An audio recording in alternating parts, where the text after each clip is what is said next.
Madame, Monsieur, bonsoir. Voici les titres que nous allons développer dans cette édition. Nouvelles interpellations en Corse après une opération de police à Cargès. Désormais, 12 nationalistes sont en garde à vue. L'enquête semble progresser. Le quadruple meurtre dans un petit village du Gers. Aucun indice ou mobile après la tuerie de 4 Néerlandais âgés d'une cinquantaine d'années. Le procureur parle d'actes barbares. Le conflit en Yougoslavie avec l'arrivée en Albanie d'un groupe de 600 hommes emprisonnés par les forces serbes, il témoigne. Roland Garros J-1 en vedette cet après-midi entouré de ses supporters. Amélie Mauresmo à l'entraînement, la nouvelle coqueluche de Roland Garros. Mais tout de suite, je vous propose d'ouvrir ce journal avec les premières images de la cérémonie de clôture du Festival de Cannes, la montée des marches devant plusieurs milliers de badauds, Sophie Marceau qui remettra la Palme d'Or, Johnny Hallyday au bras de son épouse, bien entendu tous les concurrents, cinéastes et acteurs.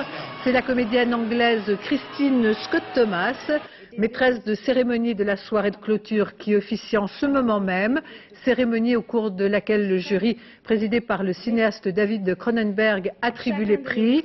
Pour l'instant, ce que nous savons, le prix d'interprétation masculine est attribué à Emmanuel Chotet, un acteur non professionnel, pour son rôle dans L'Humanité de Bruno Dumont. Et puis à l'instant, le prix d'interprétation féminine est attribué ex aequo à 2 actrices, à Séverine Canel pour L'Humanité à nouveau de Bruno Dumont et à Émilie Dequesne pour son interprétation tout à fait extraordinaire de la Rosetta des frères Dardenne. Bien évidemment, nous reviendrons sur le palmarès en cours de ce journal.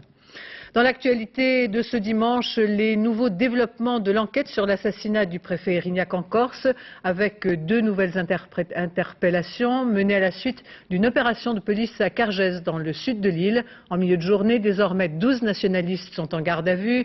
L'enquête se précise, s'accélère et se concentre sur l'entourage du militant Alain Ferrandi, personnage clé de l'affaire. Michel Fine, Philippe Vesserias. Au-dessus du golfe de Sagone, la maison de Jean-Hugues Colonna, ancien député des Alpes-Maritimes. Les 3 hommes qui quittent le domicile sont des policiers de la division nationale antiterroriste. Aujourd'hui, ils se sont intéressés aux fils du député, Stéphane et Yvan, des relations d'Alain Ferrandi. Stéphane est entendu depuis ce matin par les policiers, Yvan est encore recherché. Dans les locaux de la division nationale antiterroriste à Paris, les auditions continuent. Elles semblent commencer à porter leurs fruits.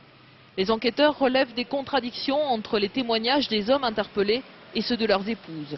L'un d'eux aurait ainsi expliqué que le 6 février 1998, vers 21 h, au moment du meurtre, il se trouvait chez lui. Mais sa femme aurait dit le contraire. L'homme aurait été par ailleurs localisé grâce à son téléphone portable, à proximité des lieux de l'assassinat. Autant d'éléments qui laissent encore sceptiques beaucoup de gens.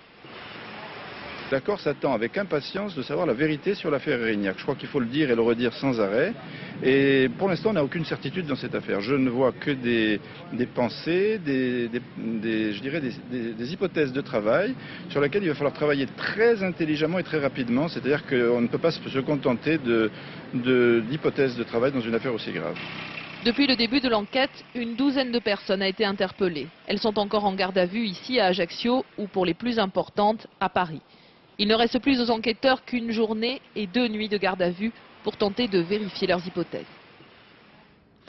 Le mystère reste entier 24 heures après la découverte du quadruple meurtre dans le Gers. Hier en fin de journée, les corps de 4 Néerlandais âgés d'une cinquantaine d'années ont été découverts par des amis de la famille. Le procureur parle ce soir d'actes barbares. Aucun indice particulier ni mobile sur cette tuerie d'une rare sauvagerie. Christophe Larocca, Jean-Paul Jose.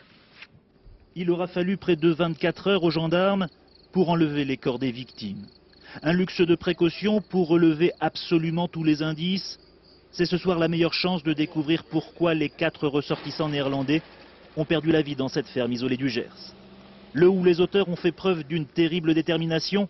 3 des victimes avaient été ligotées et bâillonnées avant d'être égorgées. La 4e personne a été tuée à l'aide d'une arme à feu. L'état des corps des victimes démontre qu'il y a eu une sauvagerie, voire une barbarie assez importante. Je ne sais pas si elle est l'œuvre d'amateurs ou de professionnels. Dès la nuit dernière, les enquêteurs essayaient de résoudre le véritable mystère de ce carnage. Le propriétaire de la maison, mortellement blessé par balle, a été retrouvé sans arme dans un cellier fermé de l'intérieur, comme s'il avait voulu se protéger de ses agresseurs. Un tumulte qui a échappé aux rares voisins, le couple de Hollandais en vacances avec beau-frère et belle-sœur passaient pour des résidents tranquilles. Il y a eu au moins un coup de feu de tiré, vous n'avez rien entendu? Oui, non. Oh, ça tire que là, quand? Je sais pas. Vous n'avez pas perçu de manège bizarre autour de la maison? Non. Et ça ne ressemble pas du tout à un crime de rôdeur, puisque les 4 cadavres étaient dans la maison était entièrement refermée, la chaîne de clôture extérieure était mise pour faire paraître que les gens n'étaient pas là, puisqu'ils venaient occasionnellement sur notre village. L'histoire personnelle des victimes contribuera peut-être à éclairer les enquêteurs. Le propriétaire de la maison de Montfort se disait industriel en Hollande, un contexte dont personne dans le Gers ne connaissait les détails. Le conflit en Yougoslavie avec au plan stratégique chaque jour de nouvelles déclarations. Bill Clinton laisse aujourd'hui entendre que l'OTAN maintient le cap des bombardements, mais en même temps, le président américain laisse entendre qu'il n'écarte pas d'autres options militaires. Comprenez l'hypothèse d'un déploiement terrestre. Sur le terrain, les raids aériens ont redoublé d'intensité ces dernières 48 heures. Au 60e jour des opérations de l'OTAN, c'est maintenant l'heure du bilan après plus de 25 000 sorties depuis le 24 mars dernier. Le point, François Cornet. En 60 jours, l'OTAN affirme avoir détruit un tiers des armements lourds yougoslaves et une centaine d'avions de la force aérienne de Slobodan Milosevic. L'Alliance aurait largué sur la Serbie et le Kosovo 14 000 bombes, dont 10 000 guidées laser. 550 équipements militaires, 11 postes de commandement de bataillons sur le terrain, la moitié des installations de stockage de munitions au Kosovo ont été détruits et 75% des sites fixes de missiles solaires neutralisés. Sur le plan des infrastructures, tous les ponts sur le Danube, à l'exception de ceux de Belgrade, sont hors service et la quasi-totalité des capacités de raffinage de pétrole de la Serbie ont été anéanties. Voilà pour le bilan, mais ces intenses bombardements n'ont pour l'instant pas entraîné de retrait des forces yougoslaves au Kosovo. Bien au contraire, selon l'OTAN, les avions de reconnaissance et les satellites occidentaux auraient décelé de nombreux déploiements de troupes dans la province. Les raids aériens de l'Alliance n'ont donc pas enrayé le nettoyage ethnique. Plusieurs milliers de nouveaux réfugiés sont arrivés ce matin au poste frontière de Blace, en Macédoine. Hier, les Serbes avaient fait un geste en libérant 200 Albanais, des hommes âgés de 25 à 60 ans, emprisonnés depuis le 25 avril à Mitrovica, au nord-ouest de Pristina, qui sont arrivés à Kukës, en Albanie. Ils étaient détenus en tant que sympathisants ou membres présumés de l'UÇK, l'armée de libération du Kosovo. Image insolite dans cette guerre, le ravitaillement en vol d'avions de l'OTAN au-dessus de la République serbe de Bosnie, avant ou après des raids sur la Yougoslavie, filmés par la télévision serbe. L'occasion était trop belle pour démontrer que la Bosnie elle-même laisse ouvert son espace aérien aux pays de l'Alliance dans cette campagne de bombardement. Et les raids aériens sur une centrale thermique près de Belgrade ont privé la ville d'électricité. À Pančevo, au nord-est de la capitale serbe, la population est également plongée dans le noir. L'usine pétrochimique a été plusieurs fois prise pour cible et les habitants subissent les retombées nocives des bombes de l'Alliance. Reportage sur place, Gérard Grisbeck, Emmanuel Beck. Une zone industrielle désaffectée, c'est la première impression. Pourtant, il y a 2 mois, Pančevo était le poumon économique de la Yougoslavie. Ici travaillaient 6 000 ouvriers, en tout 40 000 personnes profitaient des revenus des usines. L'OTAN a bombardé méticuleusement chaque parcelle de terrain, et ce, pendant plusieurs jours. Il faudra du temps pour remettre en route cette partie de l'usine. Et il faut que vous sachiez aussi que l'ammoniac sert à fabriquer des engrais.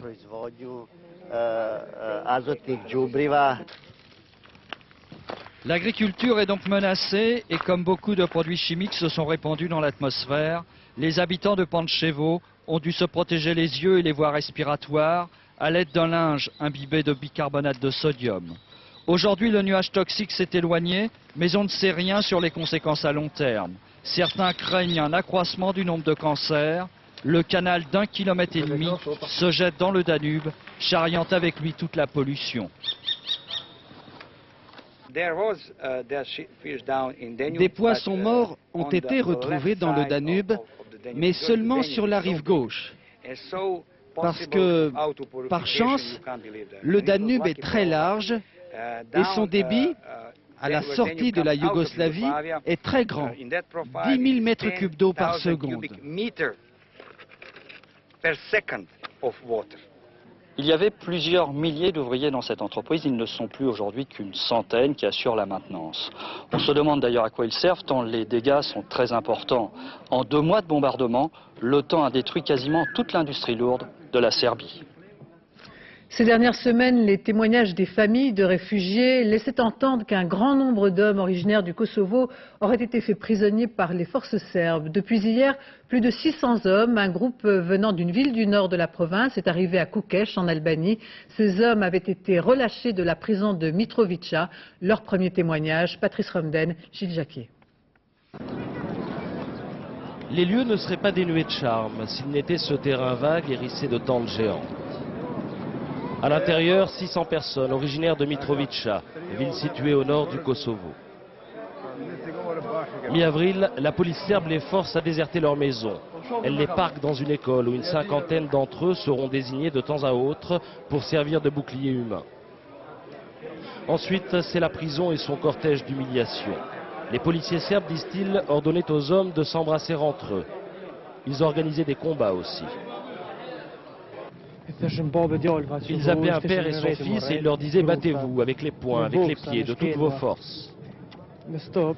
Ensuite, ils attrapaient le plus faible et ils le rouaient de coups. Et ainsi de suite. Ils ont fait la même chose avec 2 frères ou avec 2 amis. Ils resteront jusqu'à 60 heures sans boire ni manger avant qu'on leur jette une miche de pain. Celui-ci n'arrive plus à enfiler son alliance. Ses doigts sont enflés. Ils m'ont frappé. Ils m'ont donné 50 coups de bâton sur chaque main et ensuite ils m'ont dit « Voilà, tu peux aller chez Clinton maintenant ». Chez Clinton, c'est ici, à Kukës. Mais déjà, on les presse de partir car la ville manque de structures d'accueil. L'eau, par exemple, elle y est rationnée en dépit de l'opportunité offerte par le lac en contrebas.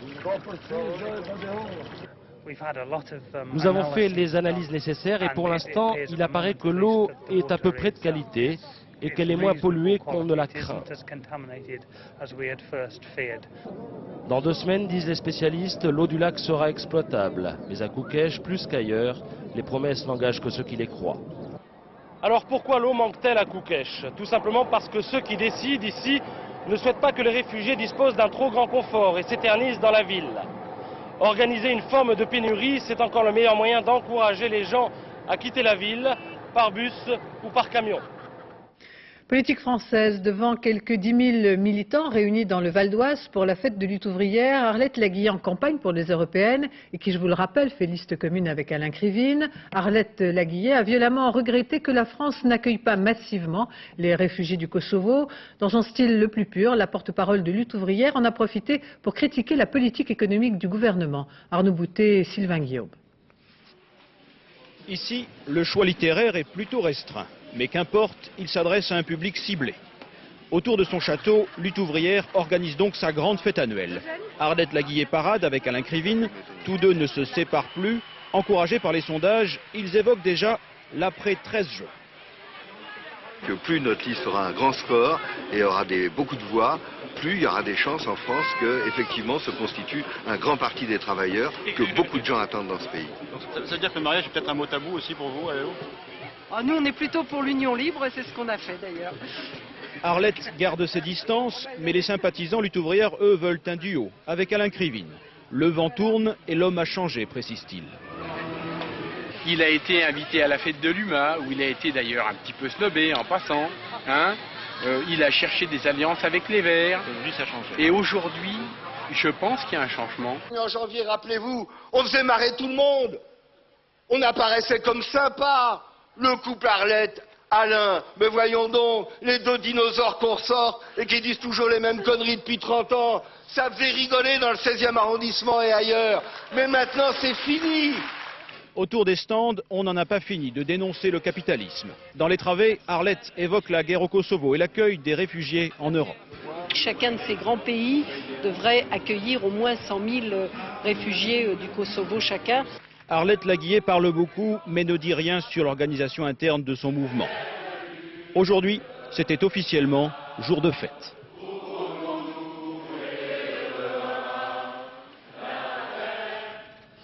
En Allemagne, l'élection du président de la République, c'est le social-démocrate Johann Rau qui a été élu au second tour au Reichstag. Le nouveau président succède à Roman Herzog, une élection qui coïncide de jour pour jour avec le 50e anniversaire de la Constitution allemande.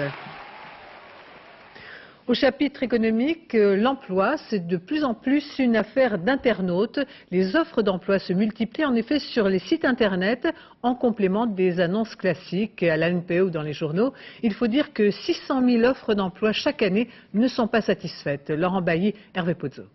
Je vous appelle, nous avons reçu votre CV par le biais du Cybersearch. Le Cybersearch, c'est un site sur internet facile d'accès et utile si l'on cherche un emploi.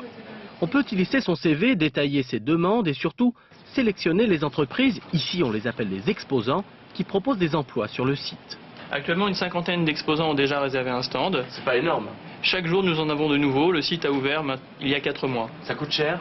Ça coûte environ 50 000 francs pour une année, en fonction du type de métier que l'on recherche. Payant pour les entreprises, mais gratuit pour les candidats, ce genre de site se développe en France. On en compte aujourd'hui 500. Et c'est bien grâce à l'Internet que ces jeunes provinciaux, Hervé et Sébastien, ont décroché leur premier emploi dans une société informatique située ici à La Défense, près de Paris. Aux yeux de leur patron, entre le web et les petites annonces traditionnelles, il n'y a pas photo. Recruter par Internet, c'est bien plus efficace. Le prix est comparable à une annonce dans un journal de la profession, peut-être légèrement supérieur. Par contre, le résultat est, par les temps qui courent en tout cas, très nettement supérieur. En quoi ? En nombre de pistes donc générées et au bout du compte en nombre de recrutements. Aujourd'hui, 3 millions de Français ont accès à Internet. Comme Odile, pas besoin d'être un génie de l'informatique pour tenter sa chance et dans son cas, l'embauche électronique a parfaitement fonctionné. Ça a pris quoi, 2-3 semaines, c'était très rapide. Et sinon, par des supports plus classiques, par les journaux par exemple Le problème des supports plus classiques, c'est qu'en général, vous envoyez des CV un peu n'importe comment. Enfin, pas n'importe comment, mais vous n'êtes jamais sûr que ça aboutit, vraiment que ça va à la bonne personne. Elle a utilisé Cible Emploi, un site créé par cet homme pressé. Il a parié sur Internet parce que les prix baissent et que de plus en plus d'entreprises s'y mettent. D'ici quelques mois ou un an maximum, toutes les entreprises quasiment utiliseront l'Internet pour différents besoins, tout simplement parce que c'est facile et pratique d'utilisation. Aux États-Unis, 40% des entreprises utilisent Internet pour recruter. Mais il est vrai que les offres concernent plus les commerciaux ou les cadres que les ouvriers et les employés. Les premières analyses pratiquées sur l'eau de source de la marque Chantrenne n'ont révélé aucune anomalie, mais l'alerte est maintenue. Par prudence pour l'instant donc, les consommateurs sont priés de ne pas boire cette eau. Contre la violence sur les stades, cette opération baptisée « Laissez-nous jouer » à l'initiative de la ministre de la Jeunesse et des Sports, une façon de mobiliser parents, éducateurs et puis les jeunes des quartiers autour des vraies valeurs du sport. Stéphane Auman et Julien Tria sont retournés en Seine-Saint-Denis, là même où plusieurs incidents avaient amené les élus à interdire toute compétition. Quand la cité impose ses règles du jeu, les matchs de foot ne sont plus du tout amicaux. Le Blanc-Ménil se mobilise contre la violence dans les stades après avoir été privé de compétition pendant un mois. Les joueurs ont moins de 13 ans et déjà beaucoup de souvenirs de règlements de compte. Il y a un joueur d'Aulnay, il a été taclé, il a été blessé. Et l'arbitre il a pas sifflé et à la fin du match ils ont voulu s'expliquer, ils se sont battus. Et l'autre il commence à mettre des coups de poing. Et après c'est la bagarre générale. Et alors à quoi ça sert cette journée? Bah nous qu'on se dispute pas, qu'on joue ensemble tranquillement. Se faire plaisir. Pour se faire plaisir, il est venu en voisin. Bernard Lama, gardien international du Paris Saint-Germain, croit aux vertus éducatives du football, mais il en connaît aussi les limites.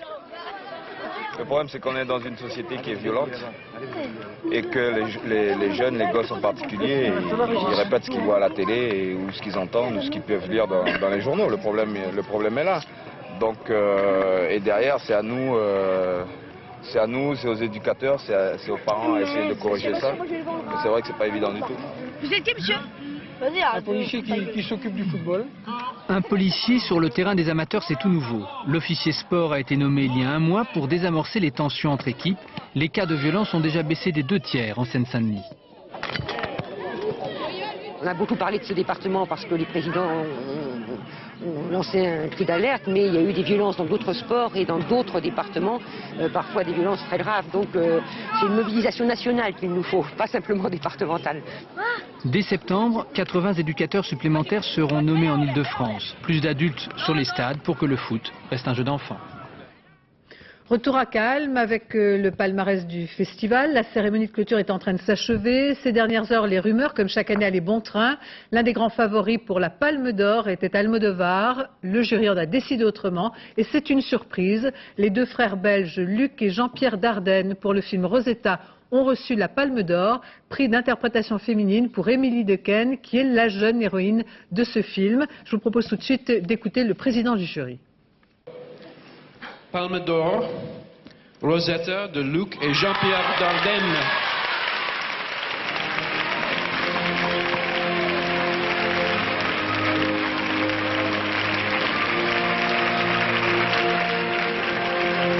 Voilà, je vais essayer d'être aussi simple que le film qu'on a essayé de faire. Et je vous remercie beaucoup d'avoir aimé Rosetta. Merci beaucoup. Merci. Et puis le prix de la mise en scène valu à Pedro Almodovar pour Tout sur ma mère. Le grand prix du jury est décerné à Bruno Dumont pour l'humanité. Et bien sûr, nous retrouvons tous nos invités autour de Pascal Deschamps vers la fin de ce journal. Aux États-Unis, après la nouvelle fusillade dans un lycée près d'Atlanta en milieu de semaine, Bill Clinton lance un appel pour renforcer le contrôle des armes à feu. Le président américain encourage le Congrès à agir au plus vite. Dans tout le pays, l'émotion reste vive et après le massacre il y a un mois de Littleton, on s'interroge sur les moyens de prévenir ces actes. L'exemple dans un lycée de Brooklyn, Dominique Derda, Édouard Perrin. La violence jusqu'à présent s'est toujours arrêtée aux grilles de cette école. Jamais le lycée Edward Murrow à Brooklyn n'a connu de règlement de compte entre bandes rivales. Jamais le moindre coup de feu. Dans ce quartier populaire de New York, on a depuis longtemps pris quelques précautions jugées élémentaires. Des policiers en uniforme contrôlent les entrées, patrouillent dans les couloirs et par leur seule présence rassurent autant qu'ils dissuadent. Ils sont 8 pour 4000 élèves. Ici, tout peut arriver, mais avec le temps, on finit par tous les connaître et si on leur parle comme je suis en train de vous parler là, si on leur parle de cette façon, eh bien, ils vous respectent. Au lendemain d'une nouvelle fusillade dans un établissement scolaire, les élèves ont sans doute s'interrogent une fois encore sur les causes multiples de ces tragédies à répétition.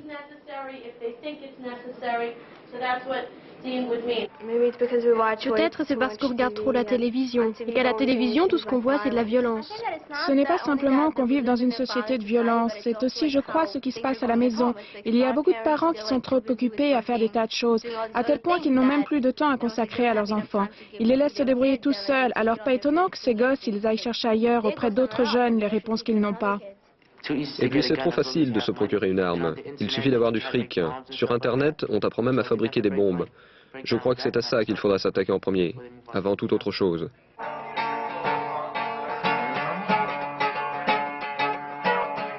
Dans un sondage publié après le massacre de Littleton, les lycéens américains, dans leur immense majorité, confiaient ne plus se sentir en sécurité derrière les murs de leur école. Grandir aux États-Unis, déclarait il y a peu le ministre de la Justice, est la chose la plus difficile qui soit.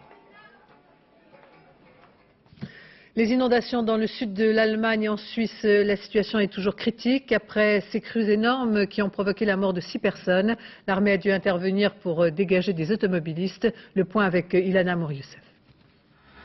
Depuis 3 jours, la nature se déchaîne dans le sud de l'Allemagne. Le niveau du Danube est monté de 6 cm par heure. Le ministre de l'Intérieur de Bavière parle de crue du siècle. La ville d'Augsbourg s'est retrouvée sous les eaux. Plusieurs centaines de personnes ont dû évacuer leur maison. Et 2 vieillards sont morts dans leur cave, surpris par la montée des eaux. 2 hommes sont portés disparus.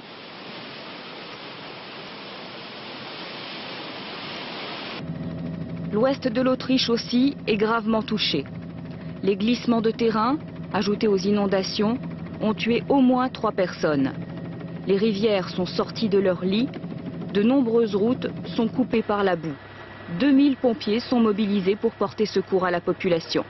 À Bregance, sur la rive autrichienne du lac de Constance, plusieurs quartiers sont sous les eaux. Même scénario en Suisse, la ville de Lucerne, au bord du lac des 4 cantons, avait ce matin des allures de Venise des Alpes. Et dans le canton d'Uri, un touriste allemand a été tué dans un autre glissement de terrain qui a emporté sa maison de vacances. À la veille du coup d'envoi de Roland-Garros, en vedette déjà sur les courses cet après-midi à l'entraînement, Amélie Mauresmo, l'enthousiasme des supporters pour la championne qui porte les espoirs français. Ambiance cet après-midi, la Mauresmo Mania, reportage Christelle Bertrand, Maryse Richard. La foule des grands jours est à Roland-Garros. C'est une tradition depuis plus de 20 ans. La veille de l'ouverture du tournoi, la journée Bénibertais allie tennis et solidarité. Le prix de la place est reversé à 3 associations et les spectateurs viennent applaudir les meilleurs joueurs mondiaux et acheter les derniers ustensiles indispensables pour la quinzaine. Le carnet, le stylo, pour les autographes. L'autographe le plus prisé du jour, c'est celui d'Amélie Mauresmo. Derniers instants de tranquillité avant de goûter à sa popularité. La jeune Française arrive à Roland-Garros avec une nouvelle image et un début de saison plus que prometteur. Le déclic, c'est l'Open d'Australie au mois de janvier. Révélation sur sa vie privée et éclosion d'une championne tout juste âgée de 19 ans. Elle s'est donné beaucoup de mal pour faire plier Martina Hingis, mais la Suissesse ne s'est pas laissée faire. Amélie repart d'Australie confiante et sûre de son tennis. Mauresmo arrive à l'Open Gaz de France avec sa forte personnalité et son tennis de qualité. Elle bat Martina Hingis, mais perd encore une fois en finale contre Serena Williams. Manque d'expérience, fatigue, Amélie Mauresmo a eu besoin de se ressourcer. La 18e joueuse mondiale prépare les internationaux de France dans le calme et la sérénité. Son entourage est là pour canaliser l'attention avant un tel événement. Amélie, elle n'est pas encore là-haut et qu'il lui faut du temps. Et je crois qu'on voudrait tous qu'elle gagne déjà cette année en Roland-Garros, mais je crois qu'il faut se donner tous du temps et qu'on va y arriver. On va y arriver un jour, peut-être pas cette année, mais je crois qu'elle est sur la bonne voie. Et sur le chemin du central de Roland-Garros, cet après-midi, elle a joué, mais elle a aussi beaucoup signé. Demain, le tournoi commence et tout le monde pense déjà à un probable deuxième tour contre Martina Hingis. Dès le début du tournoi, elle risque de se retrouver au pied du mur. Dans le Tour d'Italie, c'est Laurent Jalabert qui a repris le maillot rose de leader dimanche à Ancône et des épaules de l'Italien Marco Pantani.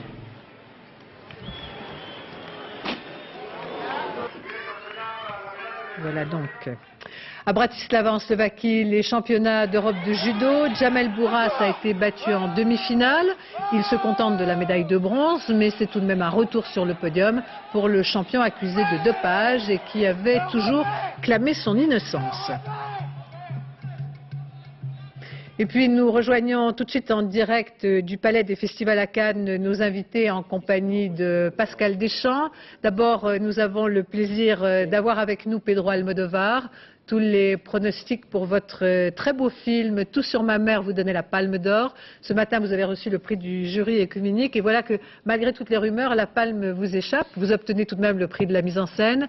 Forcément un petit sentiment de déception, mais certainement pas d'amertume quand dans votre film il y a le brio et l'humour. Je n'ai jamais dit que je sois déçu. Mais effectivement, il y a des camarades du film qui m'ont manqué. Parce que les journalistes, les critiques et le public avaient reconnu leur œuvre et ils n'ont pas eu de prix. Nous sentons toujours une nostalgie envers ceux qui ne sont pas nommés. Pascal Deschamps. Oui, c'est vrai qu'on s'attendait à ce que Pedro Almodovar ait la palme, mais en même temps, ce prix de la mise en scène est un prix très malin de la part du jury, parce que le film de Pedro Almodovar est un petit miracle d'équilibre, justement, entre des situations et des dialogues assez énormes, et une mise en scène extrêmement sobre et austère qui provoque l'émotion. Est-ce que vous avez l'impression que le jury a été sensible à ce petit miracle de l'équilibre ?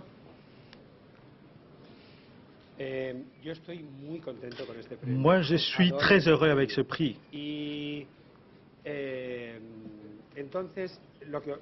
Le micro, Mais comment Pedro. vous expliquez?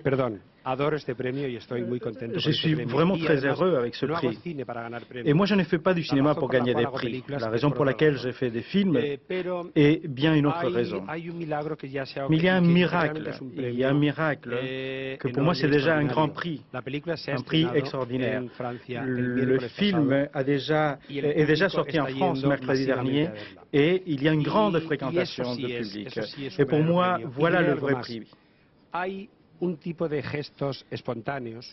Au-delà de cela, il y a un geste spontané, un geste qui sort du cœur du public. Et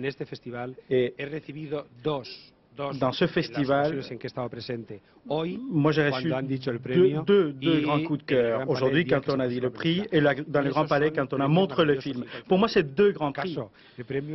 Et le prix de la mise en scène est un très grand prix qui sera dans mon cœur toute ma vie. Je ne suis pas du tout dessus.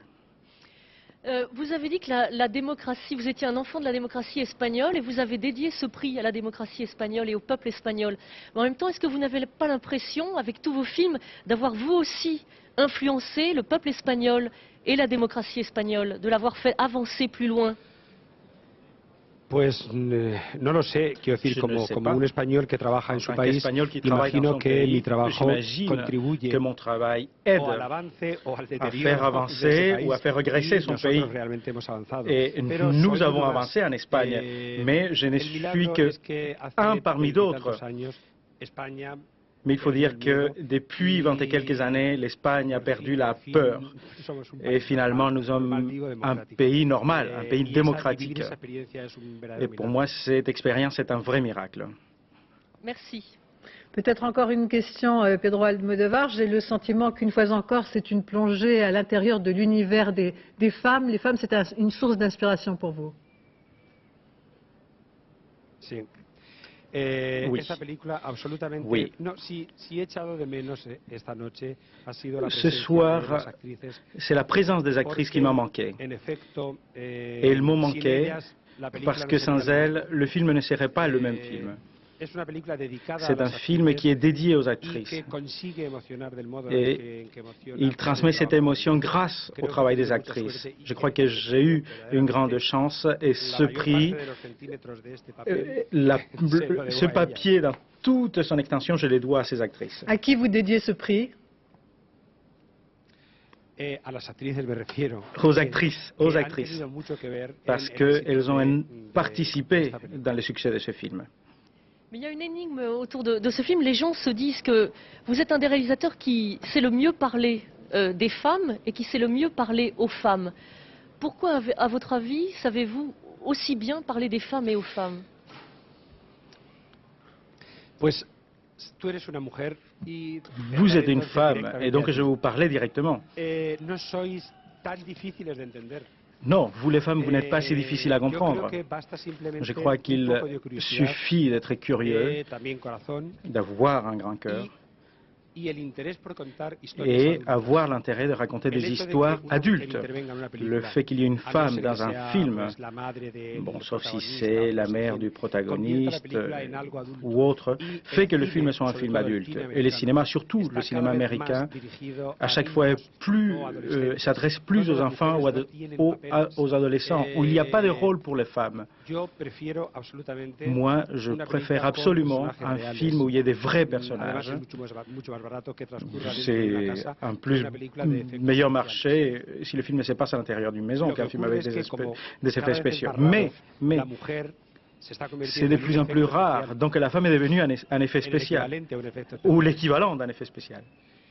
Très bien, bon, merci Pedro Almodóvar et on souhaite encore une belle carrière qui démarre et qui démarre très bien à Tout sur ma mère. Merci Pedro Almodóvar, merci à vous Pascal Deschamps.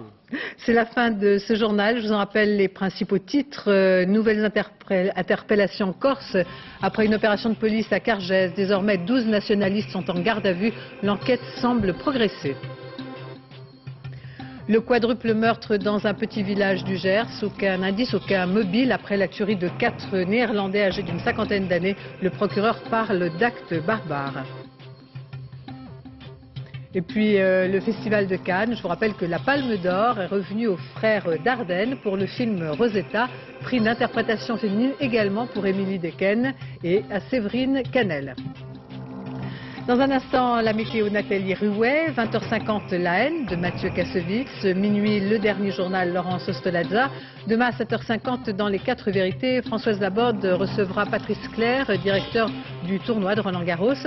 À 20h, vous retrouverez Claude Sérian. Je vous remercie de votre attention. Excellente fin de soirée sur France 2.